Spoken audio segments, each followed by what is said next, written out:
Hello বন্ধুরা, তোমরা সবাই কেমন আছো? আশা করি ভালো আছো। আমরাও ভালো আছি। ব্যাগ রেডি করে নিয়েছি আর আমিও রেডি হয়ে বেরিয়ে পড়েছি। তোমাদের দাদা আর আমার ছেলে আসবে পরে। আর এই দেখো আমার ছেলে কতটা খুশি হয়েছে যাওয়ার জন্য।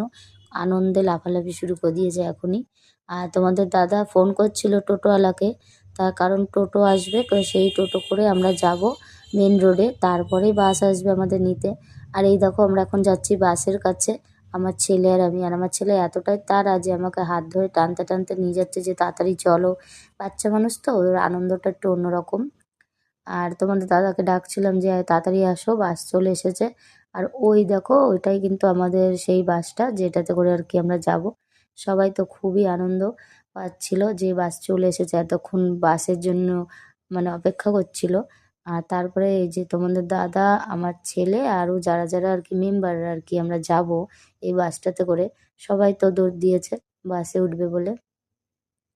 আর আমিও যাব। তার কারণ আমি ভিডিও করছিলাম বলে পিছনে ছিলাম। আর এই দেখো বাসে উঠেই ১ম সিটটা আমরা পেয়ে গেছি। ৩ জনা উঠে পড়েছি সামনের সিটে। আর তখন রিলস ভিডিও বানাচ্ছিলাম। আর এদিকে তোমাদের দাদা কিছু শুকনো খাবার নিয়ে নিয়েছে। বাসে করে যেতে হবে অনেক দূর। যদি খিদে পেয়ে যায় তার জন্য। মিষ্টি, ঝাল, নোনতা সব রকমের খাবারই ছিল। আর এখানে সব বাসে যেসব বাচ্চারা ছিল তাদের জন্য চিপসের প্যাকেট নিয়ে নিয়েছিল কতগুলো। তো সেগুলোই। তারপরে এদিকে দেখো বাসে গান চালিয়ে দিয়েছিল। এতটা আনন্দ করছিল আমার ছেলে। তো আমার তো খুবই ভালো লাগছিল। শুধু আমার ছেলে না, অনেক বাচ্চারাই ছিল। এবার সবাইকে তো ক্যামেরায় নিতে পারিনি, তার কারণ সবাই সবকিছু পছন্দ করে না, তাই না? তা আমরা আনন্দ করেছি, সেটাই তোমাদের সঙ্গে ভাগ করে নিলাম আমাদের আনন্দটা।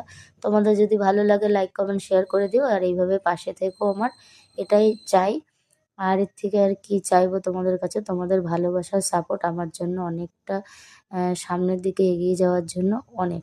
তারপরে এদিকে দেখো সকাল হয়ে গেছে, আমরা নামবো। আর আমার চোখ মুখের অবস্থা দেখেই বুঝতে পারছো রাত জাগা, চোখে ঘুম, মানে চোখ মুখ কি এমন হয়ে গেছে, তাই না? আর পরে যেহেতু ভয়েস ওভার দিচ্ছি তার জন্য কথা এদিক ওদিক হয়ে গেছে। আর এই যে এখন বকখালি নেমে তোমাদের সাথে দেখাচ্ছিলাম আর কি, যে তোমাদের সাথে শেয়ার করবো বলে দেখাচ্ছিলাম যে দেখো এই ভিউটা কীরকম লাগছে, কতটা সুন্দর সেটাই দেখাচ্ছি। আর এখানে আমার একটা বান্ধবী আছে, আমার পিছনে লাগছিল। পিছনে লাগবে মানে আমার সঙ্গে একটু ইয়ার্কি মারে, সেটাই। খুবই মজা করেছি। তারপরে সকালবেলা চলে এসেছিলাম এই যে সমুদ্র সৈকতে। আর এত ভালো লাগছিল যে সূর্যের আলোটা জলে পড়ছে আর সেই দৃশ্যটা দারুণ। আমার তো খুবই ভালো লেগেছে। তোমরা যারা বকখালি ঘুরতে গেছো তারা তো জানবেই, আর যারা যাওনি আমি বলবো একবার হলেও ঘুরে এসো, খুব ভালো জায়গা। তারপরে দেখো ওখান থেকে